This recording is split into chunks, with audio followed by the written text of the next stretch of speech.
अगली खबर मैक्सिको से आई है, जहां वर्षों से जारी ड्रग वॉर अब एक निर्णायक और बेहद खतरनाक मोड़ पर पहुंचती दिखाई दे रही है। मैक्सिको की आपराधिक दुनिया में हिंसा, कार्टेल युद्ध और सुरक्षा बलों के ऑपरेशन कोई नई बात नहीं है, लेकिन रविवार 22 फरवरी को जो कुछ हुआ उसने इस ड्रग वॉर की पूरी तस्वीर बदल दी। दरअसल मैक्सिकन सुरक्षा बलों ने जलिस्को प्रांत के टपलापा इलाके में एक बड़े और हाई रिस्क सैन्य ऑपरेशन को अंजाम दिया। इस ऑपरेशन के दौरान दुनिया के सबसे खतरनाक ड्रग सरगनाओं में गिने जाने वाले नेमोसियो रूबेन ओसेगुएरा सर्वेंट्स को मार गिराया। यही शख्स पूरी दुनिया में एल मेंचो के नाम से कुख्यात था। करीब 60 वर्षीय एल मेंचो ऑपरेशन के दौरान गंभीर रूप से घायल हुआ था। उसे तत्काल इलाज के लिए मैक्सिको सिटी लेकर जाया जा रहा था, लेकिन रास्ते में ही उसकी मौत हो गई। खबर की पुष्टि के बाद न सिर्फ मैक्सिको बल्कि अमेरिका और लैटिन अमेरिका की सुरक्षा एजेंसीज ने भी हलचल मचा दी। El Mencho Jalisco new generation cartel यानी सीजेएनजी का संस्थापक और सर्वेसर्वा था। सीजेएनजी को आज दुनिया के सबसे हिंसक, संगठित और खतरनाक ड्रग कार्टेल में गिना जाता है। बताते चलें कि यही संगठन फेंटेनिल जैसी जानलेवा सिंथेटिक ड्रग की तस्करी का बड़ा नेटवर्क चलाता रहा है। अमेरिका ने एल मेंचो की गिरफ्तारी के लिए $15 मिलियन के नाम भी घोषित कर रखा था।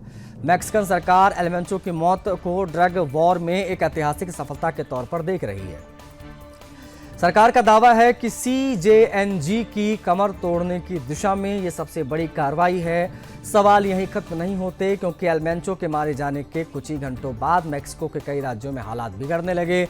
सीजेएनजी से जुड़े सशस्त्र गुट सड़कों पर उतर आए, कई इलाकों में आगजनी होने लगी, अंधाधुंध फायरिंग, सुरक्षा बलों पर हमला और तमाम चीजें। यानी ड्रग लॉर्ड के खात्मे के साथ ही हिंसा का एक नया और ज्यादा उग्र शुरू हो गया प्रदर्शन।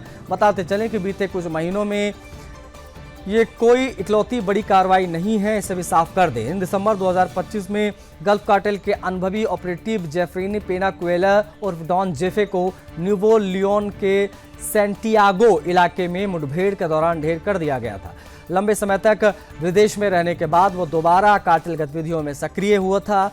वहीं गल्फ कार्टेल के ही एक और बड़े चेहरे मारियो आर्मांडो रामिरेज ट्रिबेनो उर्फ एल पेलॉन की अमेरिकी हिरासत में मौत हो गई। भले ही ये मौत किसी मुठभेड़ में नहीं हुई, लेकिन संगठित अपराध की दुनिया में उसकी मौजूदगी दशकों पुरानी थी। उसके जाने से गल्फ कार्टेल को गहरा झटका लगा है।